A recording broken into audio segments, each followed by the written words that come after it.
Bonjour à tous, merci d'avoir pris la pause sieste pour venir parler et nous écouter sur le design. C'est toujours le moment difficile quand on démarre un workshop à 14 h. En général, on sert beaucoup de café pour faire en sorte que les gens qui sont avec nous pour designer soient là. C'est la minute un petit peu compliquée en général, mais vous allez voir, ça va bien se passer. Au bout d'un quart d'heure, on est à nouveau là et comme on est dans le concret, justement, on se réveille. Moi, c'est Marine. Je suis designer, entrepreneur. En ce moment, je ne sais pas trop d'ailleurs dans quel ordre je dois dire les choses. J'hésite entre les deux. J'adore le papier. Je vais un petit peu en parler. J'adore le Japon. C'est un peu lié aussi. J'enseigne dans une école de design qui est l'ENSI à Paris. Et j'enseigne aussi dans une école qui n'est pas une école de design. Et c'est très instructif pour moi, qui est Sciences Po. Et ça, c'est la blague que m'a fait Nicolas. Je suis humoriste, mais j'ai interdiction de la part de mes belles-filles de faire des blagues aujourd'hui. Je ne suis pas encore licenciée vraiment sur ce terrain-là. Donc, vous n'aurez pas d'extrait de ce talent caché qui reste en famille. Alors moi, le numérique, la tech, je ne l'ai pas du tout abordé par goût au départ. Je l'ai abordé parce que quand j'étais petite, j'allais chez Darty avec mon père. Je trouvais que c'était un endroit hyper moche. Et que je me suis retrouvée à habiter dans des cartons de boîtes d'appareils informatiques parce qu'il fallait garder la notice pour dans 10 ans au cas où le truc tombe en panne. Et je me suis dit non, c'est pas possible, il va falloir faire quelque chose. Donc j'ai fait du design en me disant je veux surtout pas travailler dans la tech. Et bizarrement, mon histoire familiale, inconsciente m'a rattrapée puisque j'ai finalement essayé de me dire non, en tant que designer, est-ce qu'on peut pas faire quelque chose dans ce domaine-là pour rendre ça un petit peu plus vivable, un petit peu plus agréable ? Et puis comme j'aime bien les challenges impossibles, j'ai essayé de réunir deux choses qui a priori s'opposent. C'est le papier, comme je vous le disais, j'en suis passionnée, et la technologie et le numérique. Et donc un des premiers projets que j'ai fait dans ce domaine, en design et en numérique, c'était de réconcilier le papier et la technologie à travers 3 objets. Alors il faut savoir que ce projet, il a déjà plus de 10 ans, hein. C'était en 2008. Alors maintenant, on a les berres conductives qui permettent de designer avec de l'encre conductrice. Il y a toutes ces technologies. Aujourd'hui, même l'industrie arrive à maturité. L'industrie de l'imprimerie arrive à maturité pour pouvoir faire ce genre de choses. Une radio, un paravent et un carnet en papier et crayon. Mais à l'époque, c'était très expérimental et il fallait faire appel à l'industrie aéronautique pour trouver de l'encre à base d'argent. Il fallait un petit peu bricoler et heureusement, j'étais au bon endroit, une école de design pour ça. Voilà. Quelques années plus tard, donc après avoir fait mon chemin dans les débuts de carrière dans le design, en agence et dans l'industrie aussi, j'ai commencé à travailler pour un grand groupe de télécom et j'étais pas très heureuse quand je travaillais pour ce client-là. Je ne comprenais pas pourquoi. Et puis un jour, j'ai fait un rêve. Et ce rêve, c'est que mes clients, dans ce groupe de télécom, ils marchaient au plafond. Et j'étais la seule à marcher par terre. Et ils marchaient au plafond. Et je leur dis, mais qu'est-ce que vous faites ? Ils me disent, non, mais viens Marine, t'es complètement à l'envers. Pourquoi tu marches par terre ? Je dis, non, c'est vous qui êtes à l'envers. Je me suis réveillée, je me suis dit, bon, en fait, il y a un truc qui ne va pas dans ce monde-là. Et j'ai créé une agence qui s'appelle Meaningful. Alors, on en a beaucoup parlé ce matin. Parce que je me suis dit, il faut qu'on arrive à aider ces gens-là à remettre du sens dans ce qu'ils font, dans les offres qu'ils créent, dans les technologies qu'ils créent. Et déjà, si nous, on arrive à comprendre ce qu'on fait, on sera un petit peu plus heureux et on pourra peut-être aussi créer des choses qui rendent les gens un peu plus heureux. Donc aujourd'hui, on est une équipe de 6 personnes, avec un réseau un peu plus élargi. Et voilà, on a essayé de réconcilier les dimensions business, tech et design, évidemment, pour essayer de créer du sens dans le numérique. Et vous verrez, c'est pas toujours facile. Parfois, on part pas d'un sujet hyper sexy et on y arrive quand même. Parfois, on part de sujets hyper sexy et on n'y arrive pas toujours. Donc, c'est un peu cette histoire qu'on va vous raconter avec Nicolas. Bonjour à tous. Donc, moi, je suis Nicolas Rouit-le-Duc. Moi, je suis designer également, mais j'étais plutôt musicien à l'origine. Je suis également prof, intervenant, je suis père de 3 filles et en fait, moi, je suis arrivé dans le design par la musique. J'adore cette phrase, ce poster de David Carson, un designer des années 90, qui est assez explicite et qui est un peu dans le ton du jour. Si la tech veut sauver le monde, le rock'n'roll devait sauver le monde à la base. Et les designers se sont mis aussi à sauver le monde. Et donc, c'est aussi par là que je suis rentré, que j'ai rejoint, Marine et que j'ai littéralement épousé le design. Donc la question, comme le disait Philippe, ok, Tech for Good, sérieusement, qu'est-ce que ça veut dire en fait, Tech for Good? Est-ce que ça veut dire que la tech va sauver l'humanité, notamment les principes de base de l'humanité, c'est-à-dire ça va résoudre la pauvreté, la faim dans le monde, tout le monde va vivre 100 000 ans, on va plus avoir de problèmes de pollution, tout le monde va vivre heureux. Est-ce que c'est pas juste, est-ce que la tech va carrément nous sauver de nous-mêmes? Il y a la mode en ce moment, c'est l'anthropocène. C'est l'humain est arrivé à un tel niveau de puissance et peut-être d'ego qu'en fait on va s'auto-détruire, on va autodétruire notre environnement. Est-ce que la tech va nous sauver de ça? Donc en gros, est-ce que ça veut dire que la tech c'est Superman? C'est un truc de l'extérieur qui vient d'une autre planète et là c'est génial, ça va juste tout résoudre. Vraiment, ben, sérieusement, je sais pas trop, mais d'ailleurs, on dit quoi quand on veut dire tech? On dit technologie ou on parle de technique en fait? On dit tech, mais c'est l'abréviation de quoi? Quand on parle de technologie, c'est le discours, le logos sur la technique en fait. Donc en fait, il y a une dimension narrative. Ce qui est intéressant, c'est qu'on dit que finalement, on dit assez facilement d'une technologie qu'elle peut être négative. On dit rarement d'une technique qu'elle peut être négative. C'est cette ambiguïté sémantique, je pense, dans laquelle on est aussi tous. Donc du coup, la tech, c'est quoi? Du coup, c'est la combinaison de 2001, le vaisseau spatial de 2001, c'est l'IA de 2001, c'est HAL, ou c'est carrément le film, le discours, c'est-à-dire la narration de la technologie. Le moins qu'on puisse dire, pour être dans la continuité du héros de 2001, c'est que ça laisse assez perplexe, finalement, cette question de tech. Finalement, nous, comme on a essayé de l'aborder, on propose peut-être de faire un petit peu d'histoire. D'où vient la Tech for Good? En tout cas, ce que j'ai appris, moi, de mon expérience. En fait, d'après ce que j'ai compris, la Tech for Good, ça naît à un moment particulier de l'histoire. C'est en Californie. Et j'ai envie de dire évidemment, c'est dans les années 70. Il y a le prototype des influenceurs qui s'appelle Stewart Brand qui va faire un truc assez dingue. Il va lancer une publication, qui est cette publication, qui va réunir 3 piliers en fait, du good, ou 3 piliers tout court, et qui va faire qu'à la fin, on va arriver à la Tech for Good. Ce magazine, c'est le prototype de Wired, la grande publication tech américaine, ou une des grandes publications tech américaines. Et en fait, ce qu'il va faire, c'est que dans cette publication, il va à la fois parler de technologie numérique, donc des calculateurs, mais aussi la science qu'il y a derrière. On voit Norbert Wiener, l'inventeur de la cybernétique, sur l'image. Il va y adjoindre la question de la création, en fait, et en fait, il va intégrer dans cette communauté ou dans cette publication le milieu de l'art contemporain, mais plutôt côte Est, plutôt de New York. Et évidemment, on est en Californie, il va intégrer la communauté, enfin les logiques communautaires, en gros les hippies. Et ça a fait que tout à coup la tech devient for good en fait, puisqu'en fait il y a jonction entre des choses qui étaient complètement exogènes, l'utopie communautaire, la création artistique et la technologie, en tout cas la technologie numérique, les sciences de l'information.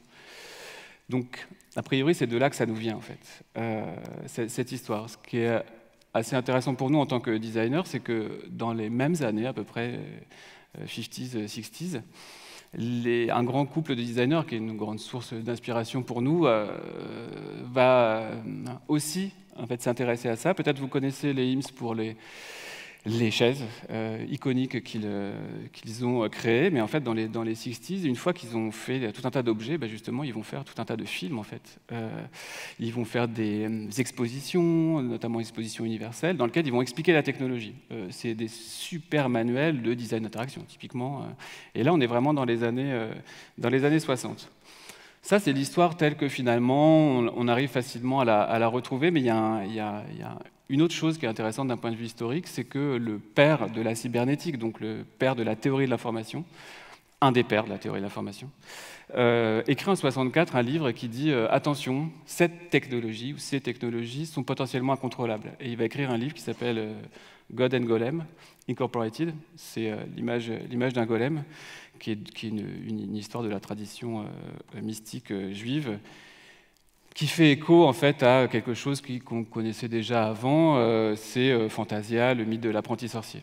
Et en fait, lui, il le dit tout de suite, il dit attention, c'est super puissant, c'est vraiment un truc incroyable, ça va bouleverser la société, mais méfiance, il y a un petit risque de dérapage. On risque de perdre concrètement le contrôle. Je continue l'histoire. On arrive dans les années 80, fort logiquement, et là, cet objet apparaît avec toutes ses promesses, en fait. Jobs, il était aussi dans ses conférences, il a été complètement porté par ce discours, cette histoire, cette grande narration, et là, on a bien un objet qui est le Tech for Good. C'est l'outil qui va nous libérer. C'est juste génial, c'est hyper beau, on va pouvoir créer avec, forcément. On va pouvoir vivre une nouvelle utopie. Bon, il n'y a pas encore le réseau vraiment, mais il est pas très loin. De toute façon, il est pensé comme ça.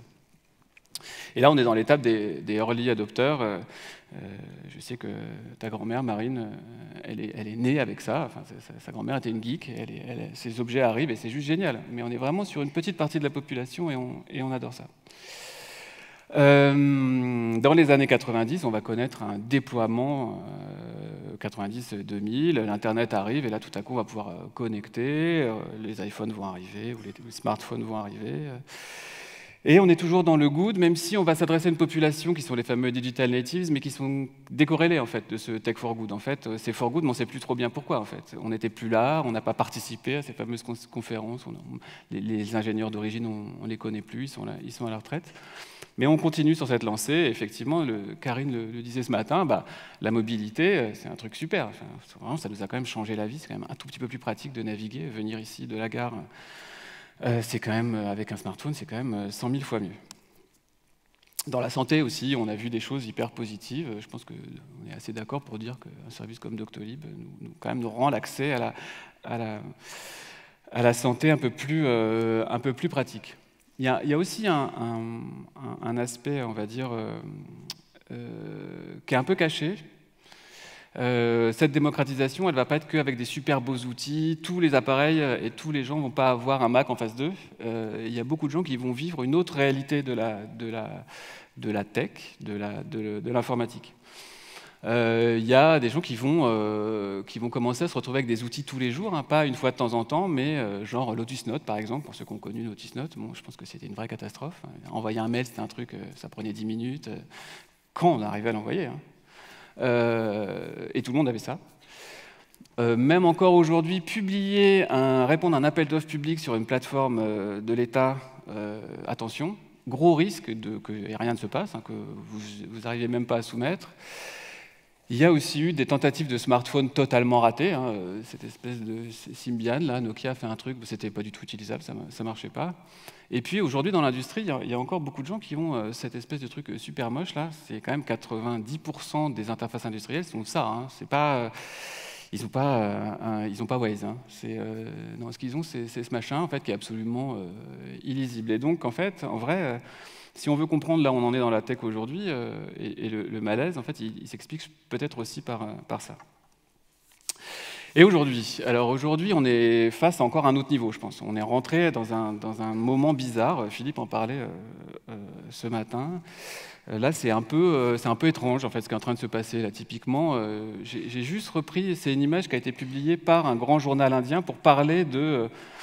Vous en avez sans doute entendu parler d'ailleurs, du nouveau smartphone de Google, qui est donc en papier.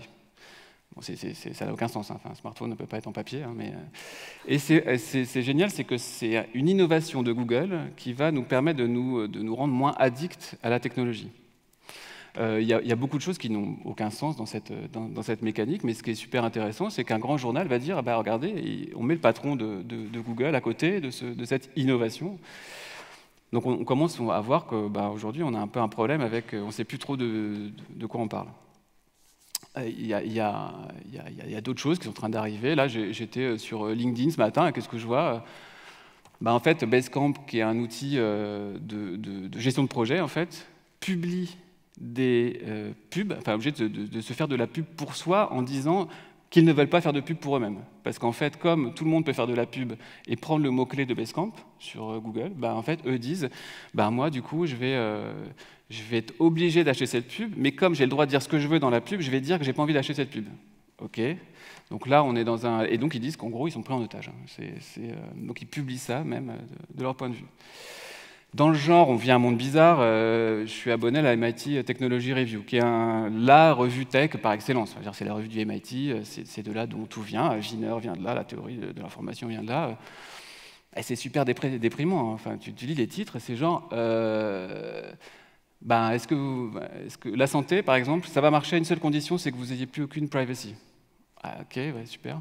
Ensuite, l'anonymisation, ça n'existe pas. Enfin, croyez, tout le monde peut vous retrouver avec des données anonymisées. Ok, super.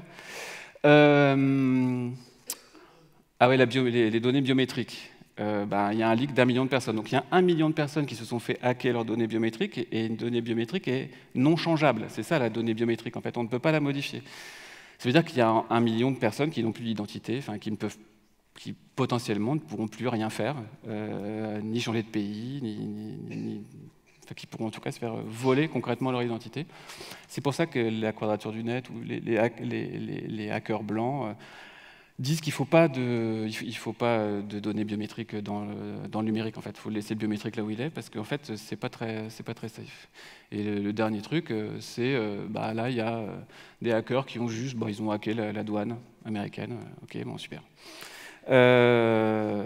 C'est donc pas très étonnant qu'on arrive à un moment où, ça c'est un sondage qui a eu lieu aux États-Unis, les jeunes ne croient plus tellement dans la tech. Oui, j'ai envie de dire, tu m'étonnes. C'est sûr que présenter comme ça donne pas super envie. Et on arrive aujourd'hui à même des sociologues qui le disent de manière beaucoup plus sérieuse. Ça, c'est un livre assez génial d'une chercheuse sociologue française sur les usages, qui a donc décrit en fait ce que c'est qu'aujourd'hui la tech et ce que c'est qu'aujourd'hui vivre avec la technologie, et notamment dans les classes populaires. Et c'est loin d'être for good. C'est extrêmement douloureux. Donc, finalement, le problème, on est face à la démocratisation, on n'est plus avec des early adopteurs, on est assez loin dans l'histoire.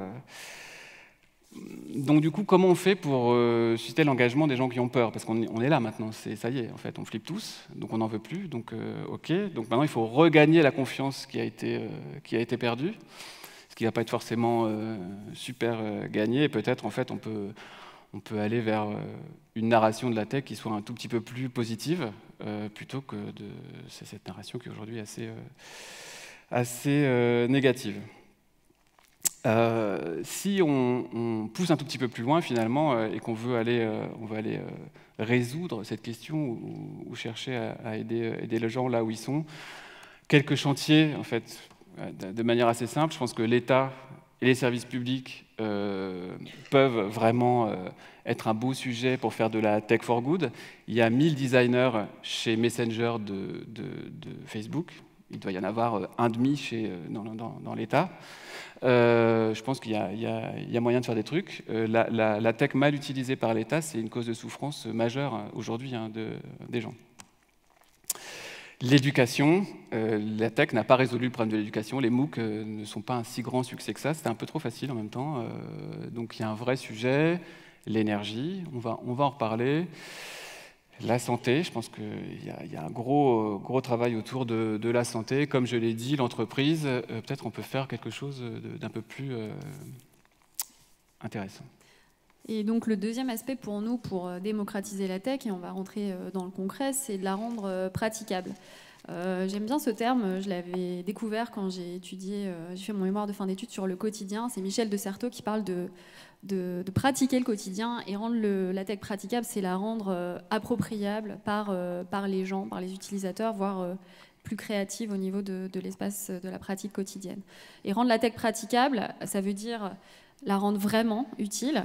On a mis 100 ans dans l'industrie à créer ce type d'objet, mais on y arrive quand on finit par comprendre l'essence même de ce que c'est de fabriquer de l'acier, de le mettre en forme, de l'industrialiser.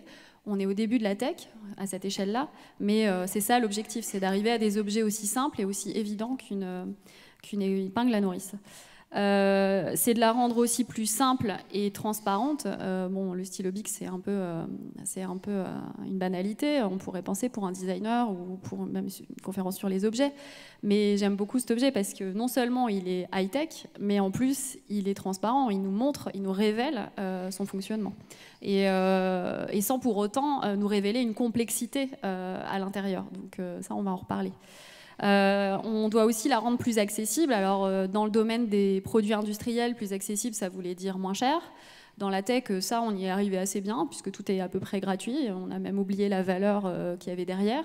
Mais plus accessible, c'est aussi plus préhensible. Là, quand Ettore Sottsass, grand designer italien, s'attaque à la machine à écrire, d'ailleurs, j'ai vu qu'il y en avait une là, il y en avait déjà plein sur le marché. Et là, il lui donne une forme, un langage, une expression qui tout d'un coup la rend plus familière, et c'est justement le dernier point. Il va falloir, si on y arrive, comme le disait Karine tout à l'heure, essayer de rendre nos objets technologiques familiers, et pour cela, voire intimes, il faut qu'on crée justement des histoires, il faut qu'on crée peut-être en effet un rapport tactile avec ces objets. Je suis tout à fait d'accord avec Karine quand elle dit que l'aspect tangible est très important, mais pas que. Je pense que dans les expériences numériques, au-delà d'un bot qui vous dit bonjour et qui vous tutoie, c'est pas ça la familiarité. Il y a des manières de créer des leviers pour parler aux gens dans leur quotidien. Et c'est ça qu'on va aborder tout de suite par 3 exemples. On a choisi 3 domaines très différents qui sont for good et peut-être pas si for good a priori. Et vous allez voir qu'on peut quand même trouver des leviers là-dedans pour essayer de faire du sens. Le premier, c'est l'énergie. On en a parlé tout à l'heure. Il y a un vrai enjeu aujourd'hui des énergies renouvelables. On en parlait avec Julie pendant la pause déjeuner. On a trouvé des solutions a priori pour produire de l'énergie, alors pas en quantité suffisante, pas autant qu'on voudrait, à l'échelle qu'on voudrait, mais on a quand même des solutions, notamment le solaire ou l'éolien. Le problème de ces énergies renouvelables, c'est leur stockage. C'est-à-dire qu'en fait, on les produit à des moments où on n'en a pas besoin et on aurait plutôt besoin de les utiliser le soir, alors qu'on produit, je vais faire simple, l'énergie solaire la journée ou vice-versa, selon les cas.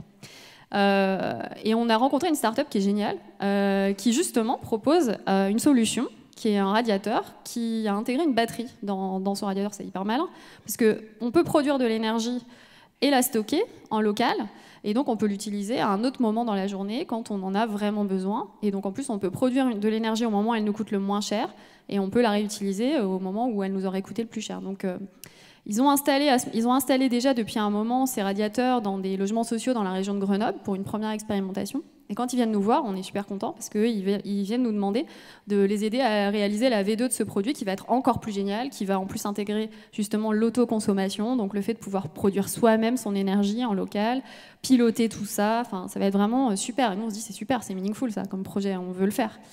Et donc on commence à travailler avec eux. Et ce qu'on observe sur le terrain, c'est un truc, on tombe un peu des nues. Parce qu'en fait, les gens, je voulais garder juste cette photo-là, celle où on voit le Dyson à côté. En fait, ils n'utilisent pas les radiateurs lancés. C'est même pas qu'ils ne les pilotent pas, c'est qu'ils ne les utilisent pas et ils préfèrent acheter un... Alors on est dans des logements sociaux, hein. Ils préfèrent acheter un radiateur Dyson qui souffle l'air, parce que apparemment il y a un problème, le radiateur il est juste à côté, là. Il ne marche pas. Et il ne marche pas pour plusieurs raisons. Un, parce que les gens n'arrivent pas à l'utiliser.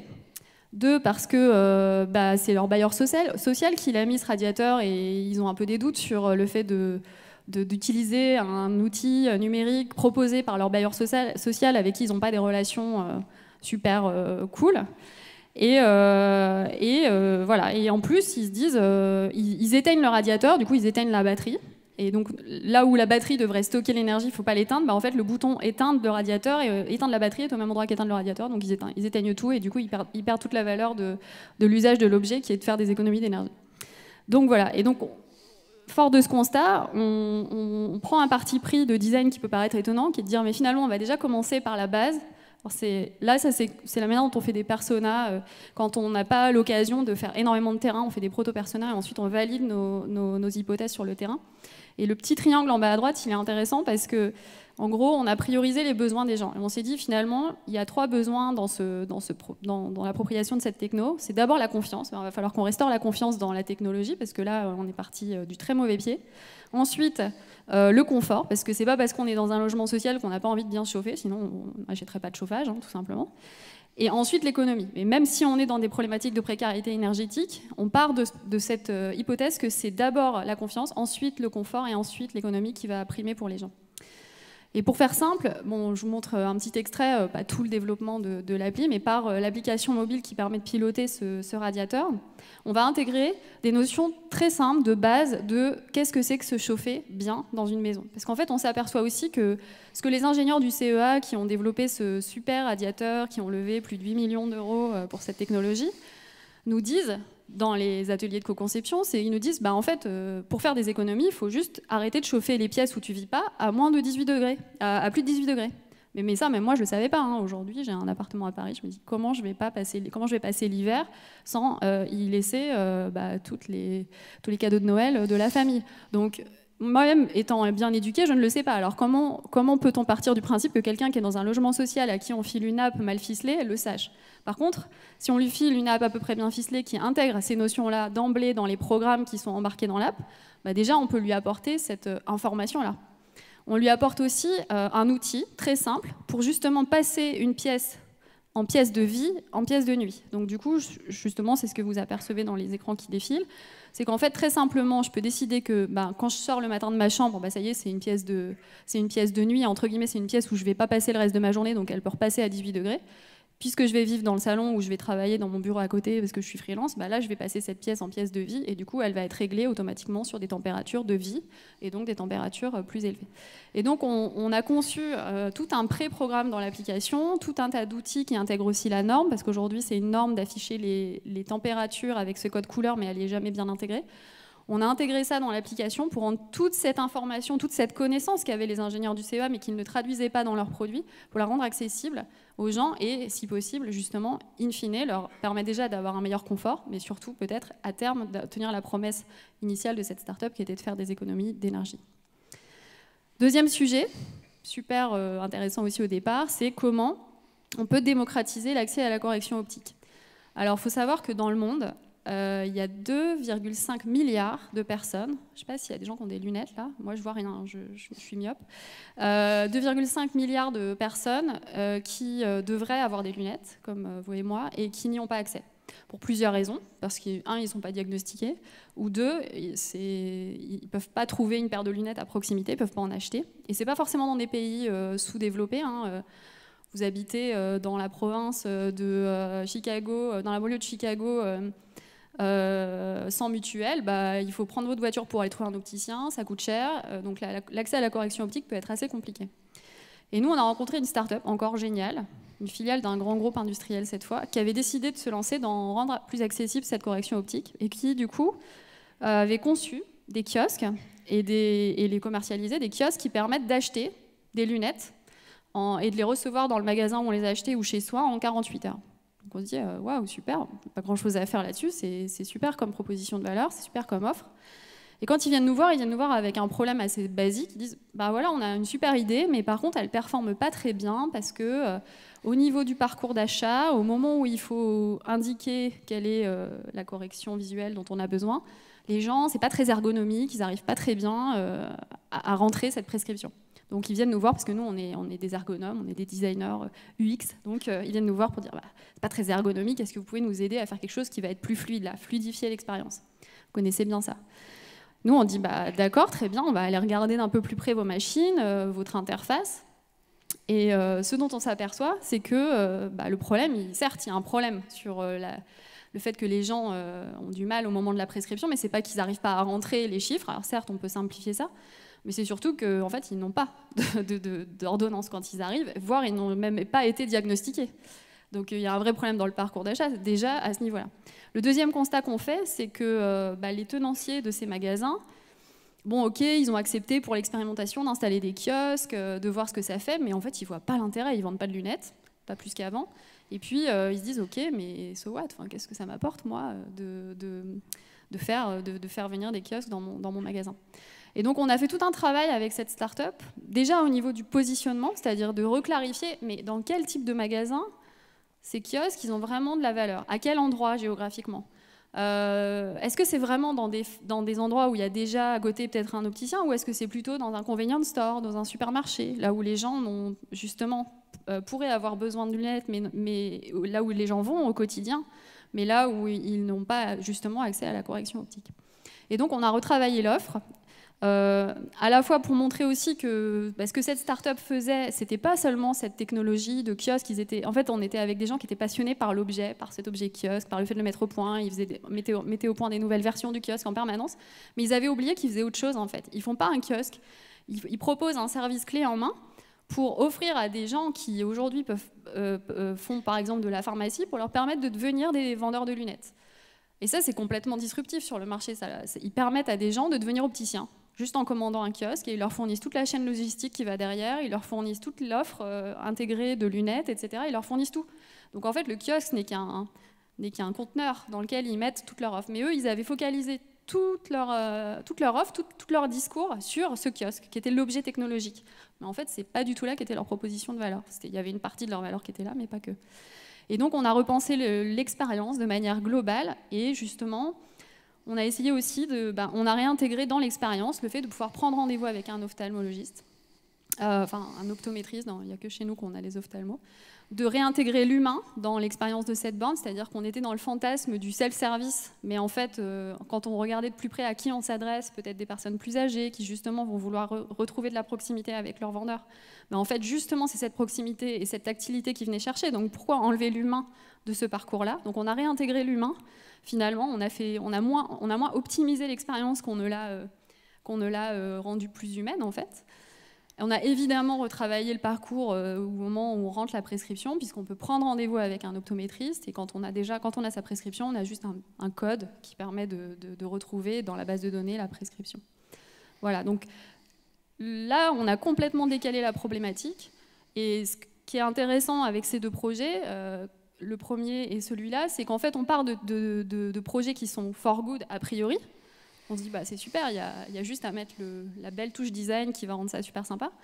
Mais en fait, on s'aperçoit que c'est pas si good, c'est pas parce que la problématique est for good que le résultat l'est, et qu'il faut vraiment se poser la question à chaque fois de est-ce qu'on atteint la cible, est-ce qu'on atteint vraiment l'objectif que le projet s'était donné. À propos de for good, là, on est vraiment dans tech for good. Ça veut aussi dire tech. On va utiliser la tech pour faire des nouveaux business. Là, c'était vraiment deux cas. Grâce à la tech, on va pouvoir aller dans des nouveaux endroits. Mais la tech, elle est basiquement utilisée pour d'autres choses aussi. C'est typiquement améliorer le process. Et on travaille, comme l'a dit Philippe, beaucoup dans l'industrie. Donc là, on a un cas qu'on voudrait partager rapidement. C'est comment on optimise la prod, en fait, la production d'objets industriels. Donc c'est dans un contexte industriel, on est dans une usine en Allemagne, et en fait cette usine fabrique de l'abrasif, l'équivalent de vos disques que vous achetez chez Leroy Merlin pour poncer le parquet, mais qui pèse 1 tonne. Donc on est exactement sur les mêmes typologies, on va dire, de produits, mais pas du tout sur les mêmes échelles, ni de process. Et la demande, c'est un peu comme avec VisionHub, c'est en fait on a mis en place un super outil de process, c'est hyper bien, mais les opérateurs ne l'utilisent pas, les machinistes, ils s'en foutent. S'il doit y avoir un problème de design, c'est parce que c'est moche. Enfin, on n'a pas dû faire bien, c'est pour ça qu'ils ne l'utilisent pas. Alors, ok, très bien, mais nous, on ne va pas se contenter juste du côté c'est moche. En tant que designer, on va aller voir ce qui se passe, en fait, en vrai, parce que c'est moche, mais ça ne veut rien dire chez moi. Donc, on va voir, ok, on est allé donc observer les machinistes. Et ça, c'est un petit trick d'observation. Quand on va dans une usine, il faut toujours regarder les vrais documents, notamment ce qui est écrit en plus, en fait. Et là, typiquement, en fait, toute la problématique, elle est là, en fait. C'est que l'interface, elle n'est pas utilisée parce que c'est moche, elle est utilisée parce qu'elle est fausse. En fait, elle ne reflète pas du tout le vrai process, en fait. La vraie réalité de la vraie vie, qu'on a du mal aussi à intégrer, que le client aussi avait beaucoup de mal à intégrer, c'est qu'en fait, Les machinistes, c'est un machiniste bavarois de soixantaine d'années qui pèse 120 kilos. Bon, c'est pas qui parle bavarois, hein, qui parle pas allemand. En fait, il fait ça, lui, il corrige. Ça fait 45 ans qu'il fait de l'abrasif. Il sait ce que c'est que l'abrasif, hein, honnêtement. Et il le sait beaucoup mieux que n'importe quel jeune ingénieur diplômé dans cette usine. Et donc, en fait, ils ne font que corriger le process. Donc, en fait, le sujet, c'était pas tellement est-ce qu'ils utilisent ou pas l'outil, c'est plutôt est-ce que l'outil va leur être utile, justement, est-ce qu'ils vont pouvoir contribuer même, eux, au process, en fait. C'est pas l'ordre ne doit pas descendre du dessus, en fait, c'est l'information qui doit remonter d'en dessous. Et on a fait une interface qui permet typiquement de faire remonter l'information et non pas seulement de la faire descendre. Donc ça, c'est déjà un for good. On peut utiliser la tech pour ça aussi. Juste captons l'information. Et on a fait une autre chose aussi en termes de familiarité. On a regardé les outils qu'ils utilisent aujourd'hui, déjà des outils numériques plus ou moins bien faits, mais surtout on a respecté un principe un peu de base qui est, vous avez vu l'environnement, c'est un environnement très gros, enfin c'est des gros outils, des gros marteaux, et là on leur donnait des petites fenêtres de Salesforce, genre mais ils n'utilisent pas Salesforce ces gens-là, ils ne savent même pas ce que c'est. Il faut leur donner des choses bold aussi, il faut leur donner des choses qui résonnent avec leur environnement, il faut que ce soit harmonieux avec ce qu'ils font. Et du coup, là on a pu faire quelque chose qui est in fine utilisé, qui est vraiment déployé aussi. On a commencé dans une usine, aujourd'hui c'est déployé dans 30 usines. Mais surtout, ce qu'on a réussi un peu à faire, c'est de faire changer le point de vue du machiniste incompétent qui suit bêtement un ordre et de la toute-puissance de la tech qui va émettre une vérité vers non, c'est un outil. Et cet outil va juste nous permettre de... c'est une interface en fait entre différentes personnes qui ont différents points de vue et avec différents besoins. Il y avait un peu un côté assez magique aussi dans la tech. L'usine a beaucoup de retard de prod. Et on se disait, la tech, ça va résoudre tout. En fait, non, ça ne résout pas les retards de prod. En conclusion, donc nous, là où on en arrive aujourd'hui, c'est que alors la tech n'est ni bonne ni mauvaise en soi. Hein, c'est un outil. Donc il n'y a pas de tech for good, en fait. Il n'y a pas de tech for bad non plus, d'ailleurs. Il y a quand même un truc bizarre en ce moment, c'est...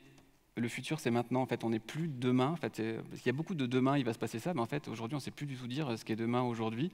Ça, c'est une vraie pub de Netflix. Et en fait, moi, je ne suis pas capable de dire je crois qu'à Nice, il y a une vraie expérimentation comme ça. Donc, en fait, ils ont fait une pub sur un truc qui est pour pitcher Black Mirror, une fiction, donc du design fiction, de la science-fiction tout court. En fait, non, il n'y a plus de science-fiction. En fait, on y est. Donc ça, il faut quand même gérer ça, ces nouvelles temporalités. Alors, on n'a pas trop le temps, mais il y a une scène dont Marine est absolument ultra fan. Le film est même ultra fan, c'est Zero Dark Thirty, la traque de Ben Laden. Et il y a une scène géniale où il y a toute l'équipe qui est censée traquer Ben Laden autour de la table. Et il y a un chef de la CIA qui descend et qui les engueule, genre, parce que ça fait 10 ans qu'ils bossent dessus, ils n'ont toujours rien trouvé. Et il dit un truc top, il dit il n'y a pas d'équipe B. Si vous croyez qu'il y a une équipe B qui est en train de résoudre le problème, il n'y a que nous, en fait.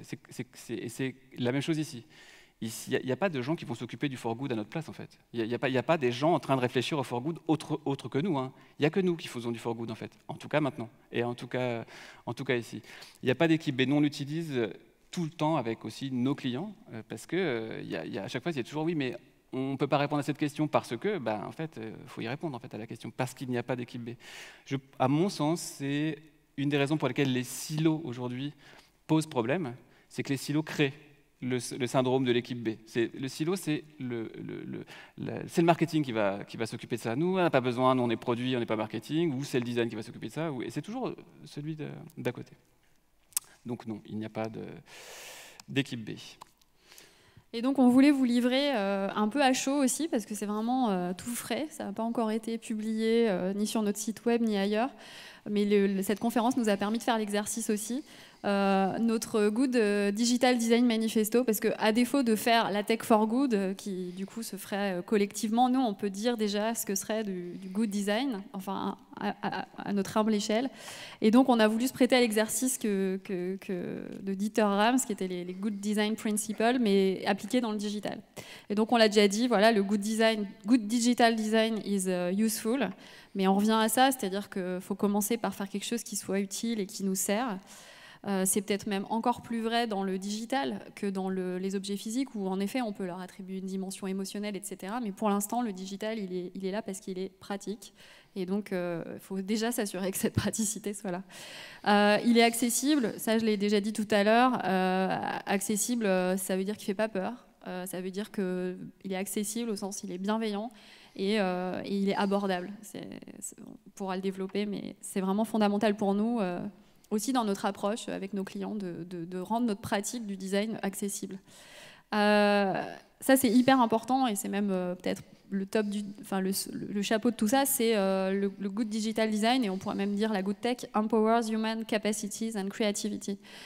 Ça peut être à petite échelle, dans mon quotidien, en quoi ce digital me permet d'être plus malin quand je vais, justement, Waze, ça me permet de prendre des chemins détournés. C'est une forme de créativité quotidienne. Et puis ça peut être à grande échelle, quand c'est un outil de création et que vraiment le digital, il me permet de créer quelque chose de totalement nouveau, ce que nous, on expérimente évidemment en tant que designer tous les jours, et on a cette chance. Évidemment, si on peut créer de la value, créer de la valeur sociale, alors ça, c'est plus ambitieux. On n'a pas la réponse à cette question, mais c'est l'ambition que je pense qu'on a tous ici, si on s'intéresse à cette notion de Tech for Good. Ici, c'est Fleming qui a inventé la pénicilline. Bon, il a inventé toute sa carrière la pénicilline, et il a cherché pendant toute sa carrière ce résultat-là. Good Digital Design is transparent and trustworthy. C'est de montrer les coulisses, mais encore une fois, montrer les coulisses, c'est pas juste ouvrir un capot open source où seuls les gens qui décodent peuvent comprendre. Être transparent et créer la confiance, c'est quand même ranger un peu la maison avant de l'ouvrir au public. C'est accueillir en toute transparence, certes. Donc c'est trouver la bonne jauge entre enrober dans une espèce de formatage marketing la technologie pour lui donner l'impression de la transparence sans qu'elle le soit. Et en même temps, ne pas la livrer telle qu'elle à des gens qui sont béotiens en disant vas-y, débrouille-toi, c'est open source, vas-y, pourquoi tu codes pas? Non, désolé, je ne sais pas faire. Donc c'est trouver le bon dosage entre la vérité, la transparence, et quand même une forme de je m'expose et je rends les choses claires et transparentes. Pour nous, good design, j'enlève digital, is magic. Ça marche avec le digital encore plus. Si on arrive, ça c'est le Graal, à trouver une touche de magie dans tout ce qu'on fait, voilà, je pense que c'est là qu'on commence aussi à prendre les gens par la main et à les emmener dans une histoire peut-être un peu plus complexe. Good design. Ouais, en tant que musicien, forcément, ça me touche beaucoup. On n'a pas beaucoup parlé du temps et de la problématique de la durée. Forcément, ça doit être durable, mais on peut peut-être penser le durable différemment. On n'est pas obligé de penser le durable en tant qu'objet recyclable. On peut juste penser le durable de qui va durer, en fait, ou qui dure, juste. Et c'est intéressant, la guitare électrique, hormis que ce soit un bel objet, c'est que son design n'a pas tellement évolué et que c'est plus un instrument qu'un outil. Et c'est peut-être aussi un levier intéressant pour la durabilité, plutôt que d'être en mode recyclabilité, qui est quand même chiant. On peut peut-être aller vers l'instrument et l'art, et rendre les gens artistes. Ça pourrait être peut-être quelque chose d'intéressant. Évidemment que le design doit être non addictif. Alors, hyper dur de trouver une représentation du non addictif. Moi, je trouve que Monet, il n'est pas addictif. On n'est pas là en train de se dire ouais, je vais revenir. Monet, il s'en foutait d'être addictif, en fait. Monet, il faisait de la peinture. Et il faut évidemment que c'est aussi une intention. Et évidemment, il ne faut pas qu'on crée d'addiction, quelle qu'elle soit. L'exemple que j'ai montré, qu'on a montré sur les opérateurs industriels, c'est absolument fondamental. Si on veut que les gens s'engagent, il faut laisser de la place. Il faut toujours laisser de la place aux utilisateurs. Kazili, un des grands critiques aujourd'hui de la tech, dit que les grandes plateformes, des GAFA notamment, n'ont pas été co-conçues. C'est absolument vrai. En tout cas, après, c'est la question de l'échelle qui se pose. Laisser toujours une place de construction, c'est aussi ça qui va faire que ça fonctionne. Et donc du coup, la dernière la dernière idée, c'est la vôtre. Justement, on vous laisse contribuer aussi, challenger ce manifesto qui n'est que voilà, une première étape dans notre réflexion. Donc, on est très preneur de vos questions et de vos retours sur ces 10 design principles. Merci à tous les deux.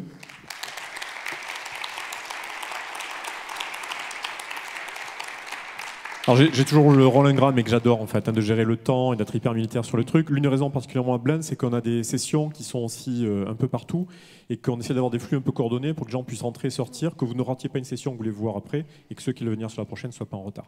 Donc on est rentré un petit peu dans un décalage là, par rapport à ce qu'on disait ce matin. Et là, moi, ce que j'entends, c'est ce sens de la praticité et de dire finalement, tech for good, ok, on enlève tech for, on commence par le good, et après on voit si on a besoin de tech ou pas derrière. Et on commence déjà à désamorcer les problèmes. Donc, ce n'est pas une réponse qui est exhaustive, mais c'est quelque chose qui désamorce du coup pas mal de sujets. Ça va comme reformulation ou qui l'amorce. C'est-à-dire que pour nous, on ne pourra pas prétendre engager des grands chantiers sociétaux si on ne part pas de la base. Et donc, pour nous, on ne dit pas que ça va tout résoudre, évidemment. Il y a une question plus large à se poser de l'impact de ces technologies sur notre société, sur le vivre ensemble. Mais on ne pourra pas de toutes les façons engager, au sens presque un peu média social, engager le plus grand nombre sur ces problèmes. Et or, il faudra qu'on soit nombreux pour résoudre ces problèmes-là. Si on ne part pas de la base et si cette technologie, il y a un rejet, il y a une non-appropriation. Et or aujourd'hui, même dans les écoles de design où j'enseigne, on pourrait penser que c'est des gens qui maîtrisent la technologie. En fait, on est très éloignés et les étudiants designers, ils préfèrent faire des chaises et des cendriers que d'aller s'approprier la tech. Donc on a un problème en fait. On a un problème de dire mais on va les trouver où les bras ça je parle des concepteurs, mais aussi côté utilisateur pour aller dans le bon sens en fait. Donc nous on dit juste que nous, notre contribution de designer, c'est déjà de commencer par faire bien les choses à la base. Et après on pourra peut-être commencer à recréer cette utopie et à penser plus largement. Enfin on peut le faire en parallèle évidemment, mais en tout cas nous, notre contribution elle est là. C'est ça, c'est le sujet du for good il reste à écrire en fait. C'est encore une fois, il faut qu'on refasse cette narration. Bon, il y a eu la narration des années 70, ok, qui est un peu limitée, ou en tout cas qu'on a oubliée de toute manière. Il faut qu'on la redécouvre. Il faut qu'on redécouvre une narration. Et une des manières de la redécouvrir, c'est de faire. C'est de faire avec les gens. Et de découvrir en quoi c'est good. Il y a des trucs, c'est pas good. Il y a des trucs, ça l'est. Le fait de faire des interfaces qui réconcilient des gens qui sont fâchés, on peut a priori dire que c'est good. Et le numérique est super pour ça, parce que le numérique, il est objectif, c'est un chiffre que tout le monde partage. Ça c'est un principe qui peut vraiment être good, pour peu qu'il soit bien utilisé. Mais il reste tout à découvrir. Enfin, c'est ça, oui, tout à fait. Je regarde le compteur, on a encore quelques minutes. On va essayer de prendre une question dans la salle. Je n'ai pas la lumière dans la salle, mais s'il y a quelqu'un avec un micro, si quelqu'un veut poser une question, je vais me mettre là pour un petit peu voir ce qui se passe. Merci. Est-ce qu'on a une question rapidement dans la salle ? Ok, ils ont été convaincus, ils n'ont pas de questions. La dernière chose que je voulais relever, du coup j'en profite aussi, c'est que je suis moi très militant aussi de ce que tu disais. C'est pas la prochaine génération, c'est pas. On a été contributeurs du caca à un moment donné, on en a hérité aussi un petit peu, on a été contributeurs, et c'est à nous de gérer ça, quoi. Et c'est là maintenant, c'est vraiment un sujet d'actualité, c'est pour nous, on peut pas l'éviter. Ok, merci à tous les deux. Merci à vous tous. Merci beaucoup. Merci beaucoup.